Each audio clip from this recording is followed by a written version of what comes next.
First things first, the Bucks with a double whammy, losing to the Hawks without Trey, and then losing Giannis. So now what? Wow. Paul George coming off a huge game, but wait till you hear what Charles Barkley had to say about him. And the Phoenix Suns looking to close out the West tonight so they can book a trip to the finals. Hi, everyone. Welcome to First Things First. Jenna, Nick, Brandon, Kevin Wilds. Nick, two questions. A, do you book your own travel? And B, do the Phoenix Suns pull it out tonight? Yes and yes. Interesting. I'm not a diva like the other three co-hosts. I book my own travel. I'm a man of the people. I don't have assistants. I don't have Brandon, send it to the front desk. Your wife does everything for you. Please. And bring me a protein shake. We start, though, this morning with the little Bucks-Hawks, and then we'll get to Brandon's travels. Game 4 last night, Trae Young was announced as a no-go right before tip-off. No go, no problem. How about next man up? Lou Williams. When do we say that? In his first postseason start, and he delivered 21 points for Sweet Lou. But the big story last night, the big story was this right here. Giannis landing awkwardly in the third quarter. Turns out he hyperextended his knee. He was done for the night. He'll undergo tests later today. We'll see what happens there. Hawks running away with it after that. They get the win. Here's Coach Bud on where Giannis was after the game. He's in the locker room with the guys and just addressed the group and, but nothing, above and beyond or, we'll see how he is tomorrow. If he's able to play, it'd be great. If it's not, we still got to be ready. You are concerned and you don't want to see anybody, especially a teammate, get hurt, but you kind of have to shift to somebody has to step up, and most people have to step up. It's the East Conference Finals. There's no excuses. It doesn't matter. Whoever's playing is not playing. They got guys out. Everybody's hurt. Everybody's banged up. Everybody has injuries. You got to fight through it and win. All right, Nick, we still don't know how healthy Trae will be. Do you think the Bucks can still win the series if they're going to be without Giannis? Oh, but first let me mention, how about this? Nice move by Trae Young. Hold on, Nick. Look what Trae sent after the game, sending my thoughts and prayers to Giannis. Really nice move by him doing that. Now let me get to the question. You don't know what you're going to have. Yeah, you don't know what you're going to have with Trae. Do you think the Bucks can still do this? If they are going to be without Giannis, can they pull this together? I mean, if the Hawks, miss Trae for Game 5, yeah, the Bucks can win Game 5, and then their worst-case scenario is a Game 7 at home. Obviously, they'll need Drew Holiday to play better. They'll need Chris Middleton to be the good Chris Middleton, not the inconsistent Chris Middleton. But I just got to be honest, and, we're all professionals, and our job's to get here and deliver every day. This is like an emotional gut punch for me as a sports fan. I've been, and I know it's a knee injury. There's bigger tragedies in the world. I understand that. And we don't even know the full extent of it. But we've all watched these playoffs and said, oh my God, all the injuries. But at least none of the injuries suffered during this postseason seem to be traumatic long-term injuries. Like Harden's hamstring was obviously bad, and Kyrie's ankle injury looks scary, and Anthony Davis dealing with the groin, all those things, but those are basketball injuries, and it's like, oh, okay, if it was the regular season, they'd be out a few weeks and then back. Kawhi, there's a little gray area around what exactly has happened to him. Brandon, Giannis's injury last night made me sick to my stomach. Right. Not because it was gruesome in nature. I mean, it was hard to look at. But because this is the unfairness of professional sports. Giannis has done everything right. Giannis has been an Iron Man. Giannis is on the precipice of a career professional defining 3 weeks. And to have this happen, his legacy. And I know you...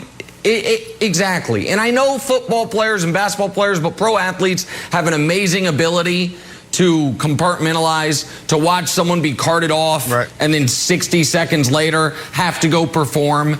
And I give those guys credit for being able to do it. I'm sure you suffered some major injuries, and you were on the field when people suffered even worse ones.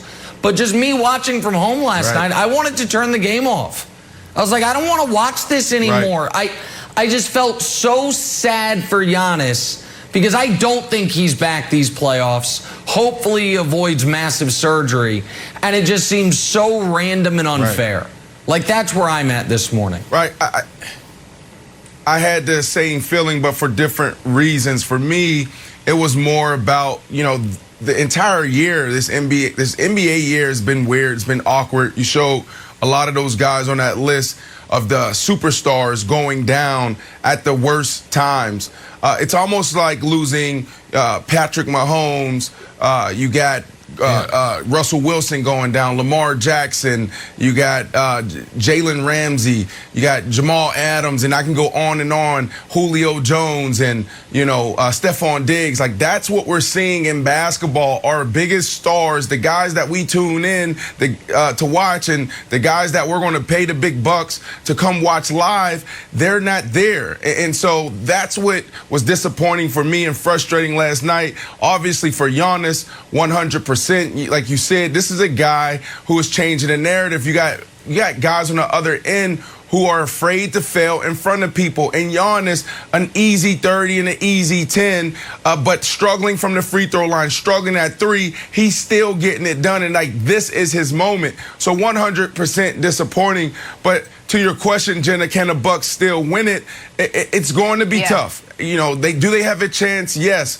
But Giannis there, it was still tough for them. This was going to be a tough series. So now Giannis is down, and I just don't know what you're going to get, because you got Chris Middleton, who one day we got, guys on our show, Nick, comparing the duo to Shaq and Kobe, and he's going lights out, but then he follows up those games with 16 points and like 6 for 17. That can't happen, right? Like, we need consistency, especially when your biggest guy, your biggest star goes down. So can they win it? Yes, but it's going to be extremely tough. But before this, it was already even, Wilds. Yeah, certainly the Bucks can certainly still win this series, but the Hawks showed something else that they don't quite feel like Nick felt. And I'm sure everyone personally is rooting for Giannis, and the sort of emotional kind of arc of, like, you saw him down in pain, you felt bad, then you saw the replay, you're like, oh no, this is even worse. And then you started to think, like, optimistically. All of a sudden it's like, all right, he can walk on his own, and he's in the tunnel, and then he comes back to the game. And it's like, hold on, is he going back in the game? It was really confusing. So I was trying to make sense out of that. Nick, I thought he wasn't going to go back in the game. It was obviously too dangerous. Long term, they just didn't know. You got to do the test and everything. But I thought that he came back out there to show his teammates, hey, this is not a catastrophic injury right now. Like, I'm okay. It's you guys should still give them a little bit of an emotional charge, because they really let go of the rope after he went out. Like, the Hawks saw blood in the water, and they went right after it. So when we talk about, like, I'm not saying the Hawks didn't feel bad for Giannis, but they very quickly was like, we have a job to do, and our job is to put the ball in the basket, and they did it aggressively, and there was no let up. Whereas the Bucks felt like, oh, let's get back to Milwaukee. There was such a sort of emotional pouring out. And the Bucks, listen, the Bucks were sleepwalking through the first half, and then the beginning of the second half, powered by Giannis, I was like, oh, they're going to win. Like, they've gotten it together. They cut it down to 5. I thought the Bucks were going to come back. And then seeing that injury, it seemed like the entire team let go of the ropes, the exact right word. Brandon, I do want to give credit. One of the other storylines of this postseason has been fan misbehavior. I know this is going to sound odd, but Andre Iguodala pointed it out. I thought the Hawks fans, who during the course of play have been giving Giannis a hard time, as they should, as the opposing fans. I thought the Hawks fans handled this injury perfectly. I thought they gave Giannis and the moment the respect it deserved. You contrast it with the really ugly 90 seconds after Durant's injury in Toronto, where fans seemed like impulsively cheer. They even had to be quieted down by Kyle Lowry. Like, what are you guys doing? I thought the Atlanta fans made the whole league look good by saying, okay, we're competing, we're rooting for our team, but in this moment, let's all shut up and kind of, hold our collective breaths. I thought that was one of the few bright spots in a really tough moment last night. No, I'm glad that you brought that out because that was a big story a couple weeks ago, especially when Trae Young was in that series competing against the Knicks. Yep. And so that back and forth, we saw some disgusting things. And we're like, yo, how do you have this discussion where you have these fans? You don't want to put fans in a box because that's what makes our game great. Also, the fans pay the bill. But at the same time, there are boundaries and there are lines that you just can't cross. And sometimes you just go too far. So you are 100% right. This is how you do it. You have Giannis at their free throw line and they're counting 1, 2, they're getting to 10, 11, 12, 13 seconds, and they're making fun of him. And then he goes down, so you're on the other end of the spectrum, and you're handling it right. So great job there. I do want to say this really quickly before we go. That hyperextension, that knee injury, Wild, you talked about Giannis coming back out. Was he coming back to play? Was he just coming out to just give his team a little bit of oomph and a little energy? Like, okay, it's okay, I will be fine. But I had that injury my last year playing for the Jets. 2016 opening night, it was like Sunday Night Football, playing up in Buffalo, and Stephon Gilmore takes out my knee. Boom, hyperextension. And so I came back out. I ended up finishing the game with 100 yards and maybe 1 touchdown, 7 catches, or something like that. But I wasn't right until something week like 10. That exact line. So I should have been out for about 6 or 7 weeks, but I wasn't right until week 10. I went through that first half of the season where I would play the games and I would be recovering and rehabbing through the entire week. So this is an interesting injury, and some guys come back right away, and some guys it takes 2 months. And Wilds, I was with you. I got excited when I saw him come back, and then once the game was blown out, he obviously went into the locker room. I was like, well, so much for that. All right, so the Hawks get the win. This series now shifts back to Milwaukee for Game 5 tomorrow. It's featured on the free-to-play Fox Bet Super 6 app. Download the app, answer 6 questions for your shot to win $1,000. That's what's going on in the East. Here's what's going on in the West. Did you hear what Charles Barkley had to say about Paul George last night? It surprised me. Literally nothing surprises me. That's not true. This is First Things First. Play a little drawing a blank. Although my preference would be to talk sneakers. Paul George had one of the biggest games of his career back in Game 5, but his comments after the game about being criticized, remember, more than other NBA stars, well, that rubbed Charles Barkley the wrong way. Take a listen. Every great player gets criticized. Yes. I don't hear that bull crap. Every great player. I have gotten criticized because I didn't win a championship. Michael Jordan, before he won the championship, he can't win. Shaq, Kobe, everybody's gotten criticized. This false narrative, I'm hearing these jackasses on television talking about somebody gets scrutinized more than other people. Give me a freaking break. I love that, man. Just gonna say it. Hey, Brandon, Barkley's criticism of Paul George is blank. Kinda right. Look, we had this conversation yesterday on our show. It was a good conversation. Here's the deal. Everybody gets criticized. This comes with the position. Caron Butler was on some podcast, not his podcast, but another podcast, and he was talking about, look, when they're cheering for you, they're not cheering for you, they're cheering for the position, because when you're not there, the fans are still going to be cheering. So it's the same thing. This is universal. If you make it to this level, you're going to get criticized when you play good, or if you play bad, or if you're not living up to standard. But on the other end of this, things have changed. And this is why I said kinda, is because the social media era, it's going from, you know, hey, we're going to criticize to now it's picking on and making fun. They didn't have to deal with memes back then. They didn't have to deal with trolls on Twitter and Instagram, and it was, you know, people trying to be Instagram famous or Twitter famous. So it's kinda right, Nick. Yeah. So listen, I have some breaking news here, and we need to put Wilds on the screen with me if we could, because I've got a relationship with Chuck, and Chuck, when he's not in Phoenix or in Arizona where he lives, when he's in Atlanta, he watches this show in the morning. This was directed precisely at Kevin Wilds. I'm not speculating that I know that. So the jackasses on TV he's talking about is Wilds. So I want to give Wilds the ability to... Well, listen, Chuck is not exactly a master of the English language. Sometimes he uses the incorrect plural. I want to give Wilds the opportunity to respond to Charles Barkley, since Barkley called him out on national television last night. Ooh. Okay, here's the thing. I think what Charles said is just flatly wrong, and it's just a matter of of numbers. Paul George is criticized way more than anyone else. He's like, well, Shaq was criticized, he was criticized, Jordan was criticized. What's the Jordan nickname? What's the bad Jordan nickname? There isn't one. What's the bad Charles Barkley nickname? There isn't Jordan, one. so Round mound of rebound, just because he was round, it's a compliment. He got a lot of rebounds. What's the bad Shaq nickname? Oh, it's Hack-a-Shack. Well, that's really just a strategy.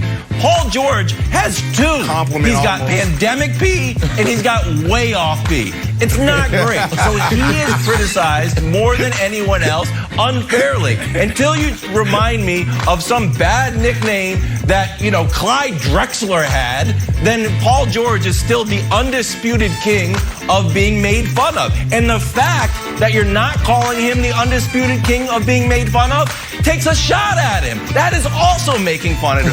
So sort of a snake eating its tail philosophy. And my answer is good job, Wilds. You care about my answer?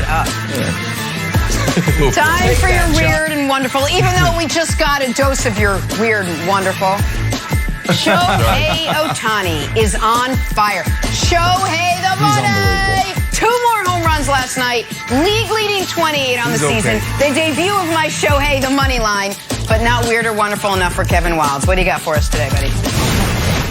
Oh, where are we going to start?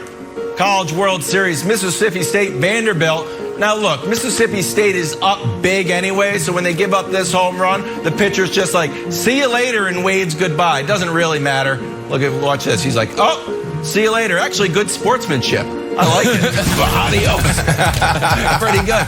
They end up winning. Oh, in this one, Jacob deGrom showing off some pregame wrestling skills. This is just a couple of fellas having fun out in the outfield, but our producer, Sam Pepper, who never tweets, is like, what is going on here? Well, this is the future of our franchise. So I was like, Pepper, just relax. It's not a big deal. You do a good job retweeting even our most mundane takes on Twitter. So I knew that you were really fired up when you went on a tirade about Jacob deGrom not wrestling. Don't worry. I know you got a little bit of Mets paranoia. He's okay. He's going to be great. Will he pitch in the All-Star game? Still to be determined. That's the weird and wonderful from the national pastime. I get it. And from this show's production It is on the staff. board. Could have had an injury. Back to the NBA. Speaking of injuries, another one to another star player. Will this season's championship come with an asterisk? First things first, on a Wednesday. Well, we are down another 2 superstars in these NBA playoffs. The MASH unit that is this postseason. Trae Young still out with that ankle injury. And now Giannis going down with a hyperextended knee last night. He'll undergo more tests later today. So take a look at the list of superstars who have missed time in the playoffs, which leads up to this question, Brandon. With all these injuries, will they put an asterisk on this year's champion?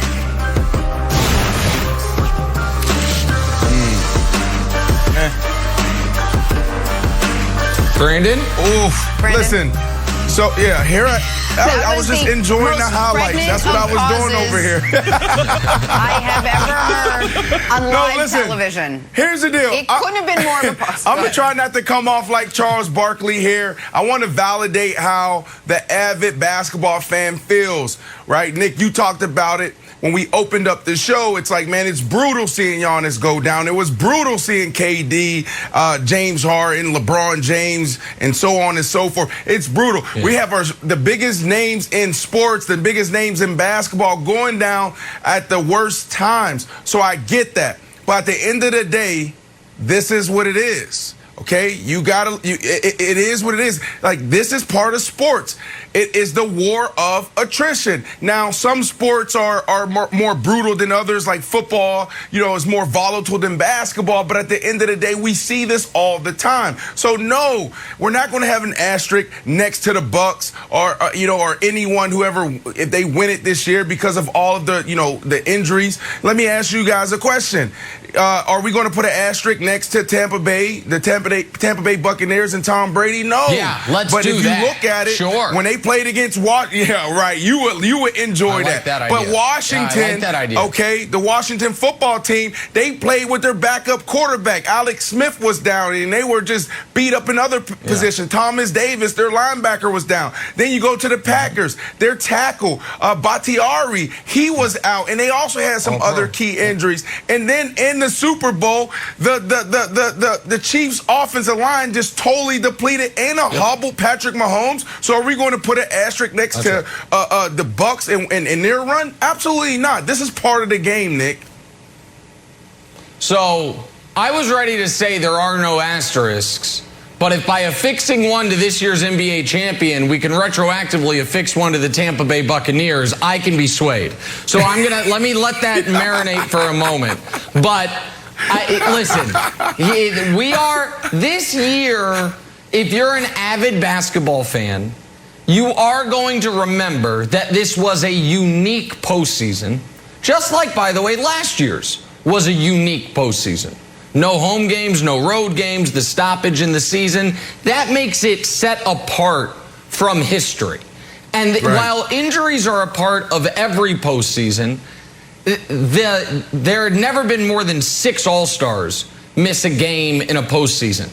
If Giannis misses a game, which he obviously will, it's now going to be up to 11. It is easier to count the number of guys who made the All-Star team and the playoffs who didn't miss a game than the guys who did. Like, KD was one of the only top-level players in the league who was healthy throughout the whole thing. LeBron didn't miss a game, but he was obviously hobbled. And Luka didn't miss a game, even though he got banged up. Right.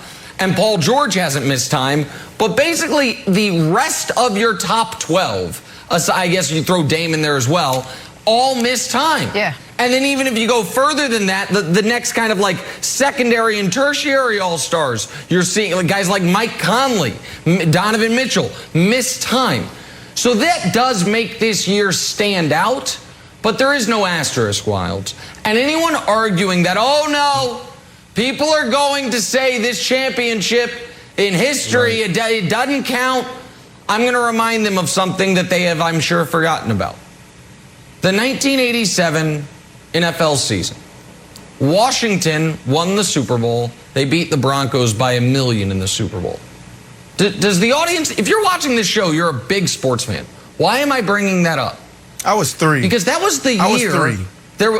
But I know I was 3 as well. Here's why I'm bringing it up. There were literally scab players. I love it. Weeks 4, 5, and 6, the players were on strike.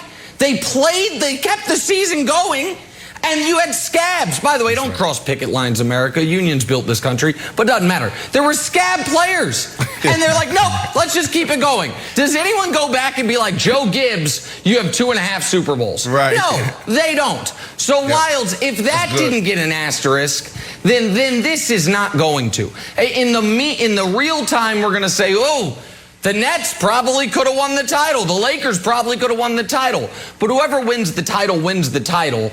And I think the ring shines just as brightly. Okay. Oh, you disagree? I don't know if... yeah, I disagree because I think when you love a few things, right? You love that Burberry jacket, and you love sort of listing NBA histories and sort of ranking things, right? Yeah. If the Bucks win, okay, the Bucks were kind of due. They've been on the precipice for 2 years, and we'll see how Giannis plays out, but they've got another all-star, and they built that team. If the Clippers win, Ty Lue gets his second championship. What if the Suns win? Well, it's CP3, it's the emergence of Devin Booker to a super-duper star, and DeAndre Ayton comes out. What if the Hawks win? What if a 5 seed wins, never gets home court advantage, and kind of like Kevin Huerter's their way to a championship? And there's a point when you've got like Lou Williams, God bless him, holding the finals MVP trophy. You're going to be like, it's not an asterisk, but when you do your lists, that team is going to be dead last. So if you don't want to fix an asterisk to it, sure, but you're going to look at it in some kind of way. So let me respond to that quickly and throw it to you, Brandon. So there's two things. One is, there's a difference between an asterisk and if we were to say the last 30 years of NBA history, who's the best champion and who's the worst champion, somebody's got to come in worse. This is the Nikola Jokic MVP argument I made. There's got to be a worst MVP, even if is still an all-time great player. But I think that even if the Hawks win the title, Brandon, I think how this season and this championship is looked at is actually going to be determined by what the Hawks do over the next few years. I think people initially, Brandon, in 2004, when the Pistons beat the Lakers, people were like, oh, what a fluke. All the Lakers forwards were hurt. Shaq and Kobe hated each other. That's the worst team to win the title. But then when the Pistons made the conference finals the next 4 years, made another NBA finals, made it to a game 7 of those finals, like, oh, Chauncey's Pistons. That's a really good team. So if the Hawks win and they're a 55-win team next year and back in the conference finals, I think that will change the perspective people have on this year's title if they do get it.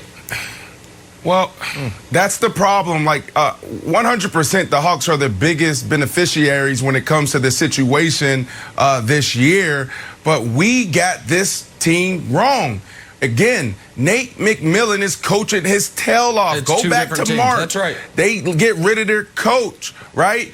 And I mean, they were trash. I mean, I don't know how else to say it, but they were trash. Since he's taken over, they've been one of the hottest teams in the NBA. Even with this whole Trae Young thing, before Nate took over, they were 2-6 or 2-8 without Trae. Since he's taken over, they're now 6-2 when Trae Young doesn't play. That is coaching. This team is the real deal. So we keep talking about the Hawks as if, they just barely they barely get into the playoffs, and they're just an okay team. This team is the real deal. Now I get it, I understand it, because you're looking at, man, what would happen if LeBron James never went down, or the dude didn't roll into his ankle? I don't even know the guy's name. What are you doing, man? Just come on, man. LBJ supposed to be having he's going for the ball ring. But anyways, then you got the Nets out there. You got so many other teams. You got Kawhi Leonard who went down. So there's so many teams that are definitely in terrible positions because of these injuries. But at the end of the day, this team is a good team. All right, let us leave it there because we got to head out west, talk about the Western Conference Finals. Who is under more pressure tonight, pray tell? CP3 or PG-13? ABC, 1, 2, 3, back after this. Little you and me. Back here, first things first, Chris Broussard, if we're going to say your name in French, is joining us now, because why would we do that? We're talking Western Conference Finals in English. Suns up 3-2 heading to LA for Game 6 tonight. This is familiar territory for the Clippers. I mean, is it me, or does it feel like this team is just always facing elimination in the playoffs? Like, even when the series just starts, I feel like they're facing elimination. But the other story in this one, two of the best players in the league still trying to get their first ring. Chris Paul George Costanza. Broussard, who is under more pressure tonight, CP3 or PG-13? Chris Paul, without question. Look, Paul George, ever since Kawhi Leonard went down, Paul George has been playing with house money. Now, he's still a star in his own right. Right. So there are a level of expectations. He will get some criticism when he struggles or doesn't play well. But overall, nobody's going to kill Paul George for losing to the second-seeded Suns, who have a Hall of Famer, an MVP candidate at point guard, an all-star at shooting guard, and a budding star in DeAndre Ayton at center. So Paul George, yeah, he'll get some criticism. Oh, he is what we thought he was, all that stuff. But overall, his stock is not going to fall too much, or if at all, at this point, if they lose this series. Chris Paul, on the other hand, is under immense pressure. For as great as he is and as great as he has been, let's face it, his playoff career and his clutch career or history has been checkered.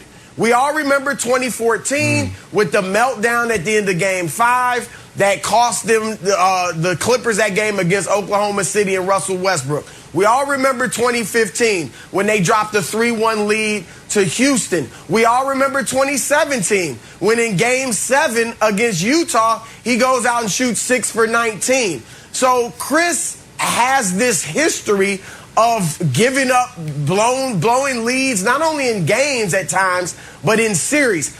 If he loses, he's already lost 3 series in his career where his team was leading 2-0.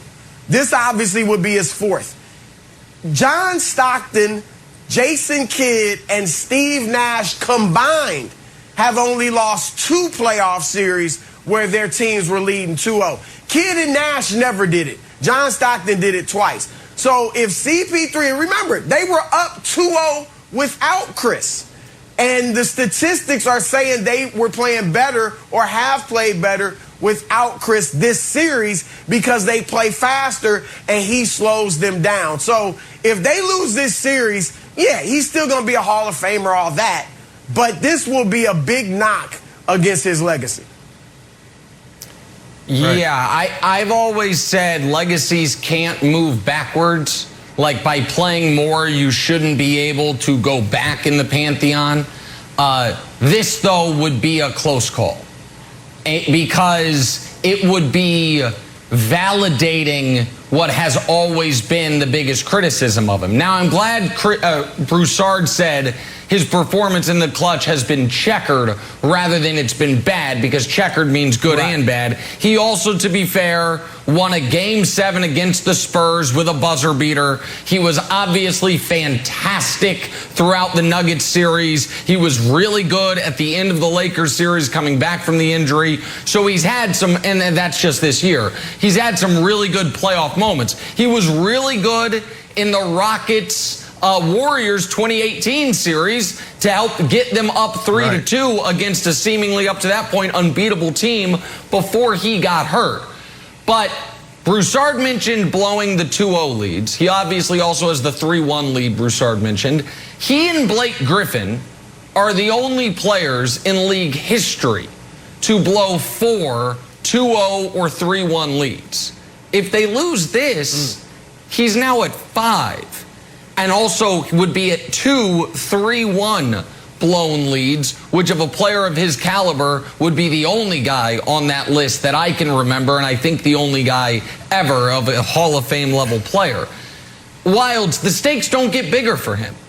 If he wins it, if he wins tonight, or Game 7, but I think the pressure ratchet's even higher for the Game 7, he then all of a sudden, I believe, would be somewhat consensus top 5, the 5th best point guard ever, remove himself from the best player to never make a finals list, and by the way, probably win the title now that we've seen what's happened to Giannis. If he loses it, and you're like, my God, man, AD went down, Jamal Murray went down, Kawhi went down, you're up 2-0, you're up 3-1, and he still can't make the finals, it does put a different prism on his career. And I think Paul George is on a free roll right now. I think because he played so well in Game 5, people like Paul George, he's validated himself. So I think it's all on Chris Paul, Wilds. Yeah, I don't think this question is necessarily looking for an opinion. I think there's an actual answer, and the guys have told us as much. Because when Rachel asked Chris Paul after the game, like, hey, you've been up 3-1 before, he's like, no, I don't want to talk about it. It was like a very kind of like breaking the construct of the interview, and it showed like, I don't want to talk about it. I do feel some pressure. Meanwhile, the other night, they're like, hey, Paul, you played great. You scored 41 points. He's like, yeah, you know what? If they want to win, they're going to have to work for it. Paul George is playing with pressure-free, Brandon. And in elimination games this year, he's gone for 28, 11, and 7. To me, Paul George has nowhere to go. It's a little bit like a boxing match where like a hurt fighter is a dangerous fighter. Paul George is just in the corner. He's like, well, looks like I got to punch my way out of this one. And I expect him to do it. I think he's going to come out and have no choice to put up big numbers, and I think he's playing pressure-free. See, here's my take on Paul George. I feel like he already won Wilds. You know, this whole pandemic P, playoff P, it's almost like he overcame it already, right? So for him to be the laughing stock of the NBA the last 9 months and then get in this position and actually excel when Kawhi goes down, I feel like he already won and he's back on track as, you know, he's a star in this league. We were questioning if he was a star. Now CP3 on the other hand, I agree with Chris and Nick. Like, he's in this category, and I put this list together, and maybe my historians can help me out here and add to what they went through. But this is the category that he's in right now. He's in the category of Malone, Stockton, Ewing, Barkley, Harden, and potentially Melo, if you want to add him to this list as the best players to never get it done. So he has the most pressure, and I'm expecting this dude to step up and be more aggressive than he was last game, an elimination game. Like, you are CP3. This is your moment. Why are you going to wait for everybody else to get it done? Go out there and just be aggressive and man, show us why you are on that top 5 list of greatest point guards to ever grace the court. So that's how I feel about it, Nick. And Brandon, that list you made is the exact right one. Best players to never win the title. But Malone, Stockton, Barkley, Ewing, and I would add for the old-timers, Elgin Baylor, what all those guys have in common is they at least made the finals. Ewing made 2, Barkley made 1, Stockton and Malone made 2. Like, Elgin made the finals. Chris has never even gotten there, which is why how do you remember this stuff? You didn't talk about it. I'm never actually going to write the book. I just pretend I'm writing the book. I just pretend. I'm spending too much time playing poker to actually write the book. Talking about football. But so like that. But at least they made the finals. Chris hasn't made the finals yet, Jenna. Hopefully he does tonight. All right. I'm more impressed with you than Chris. Let's talk about you. Nick's stuff is far more impressive. Thanks, no, let's head back east. Right. Where the Bucks might have to win this one without Giannis Antetokounmpo. First things first, back after this. The Rated R Superstar Edge is backing out for vengeance on Roman Reigns. Plus, Kevin Owens versus Sami Zayn in a last man standing match. It's an all-new Friday Night SmackDown, live at 8 Eastern, 7 Central on Fox.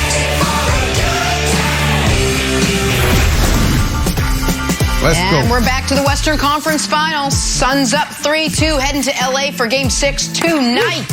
All right, Suns need a win to close it out. Clippers need a win to stay alive. But when don't they? Is it me, or does it feel like this team is just always facing elimination in the playoffs? But the other story in this one, 2 of the best players in the league still trying to get that first ring.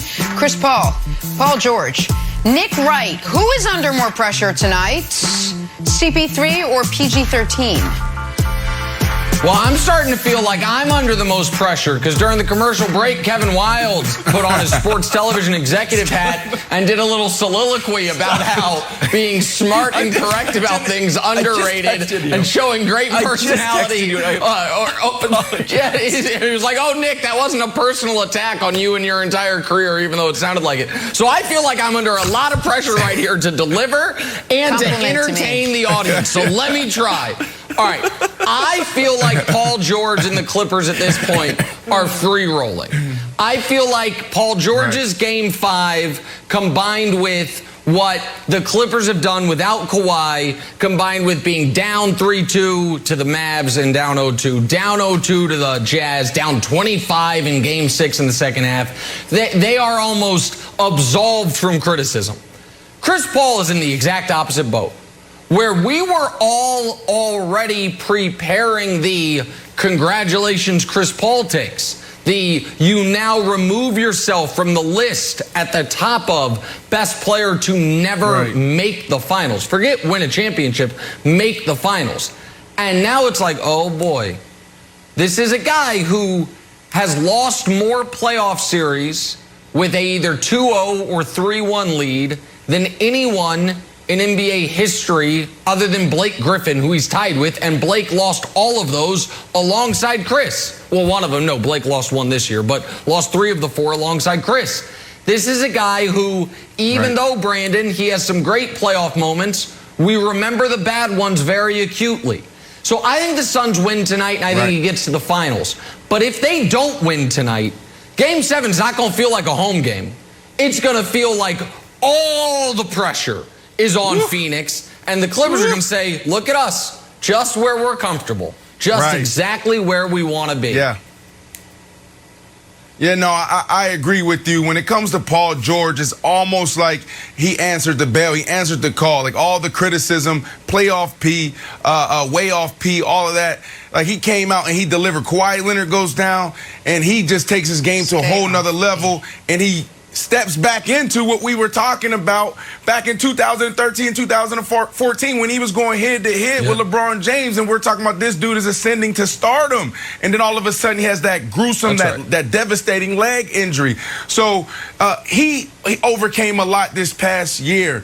Now on the other side, you got CP3. The reason why it's CP3 wild is because this, you know, the category that he's in my little notes here as far as guys, like some of the greatest players the game has ever seen and never make it, we're talking about him alongside of Malone, Stockton, Ewing, Barkley, Harden. Hell, you can throw Carmelo Anthony in there. You can throw Allen Iverson in there if you want to. Even Westbrook, right? So the pressure is on CP3. If he goes out there and delivers, you know, we'll be celebrating him for a very long time. Now, I was disappointed the last game because I felt like this was his moment to be more aggressive and take advantage of this opportunity. And I wouldn't say he was passive, but he was just playing the game. So I'm expecting him to be more aggressive this game and get it done.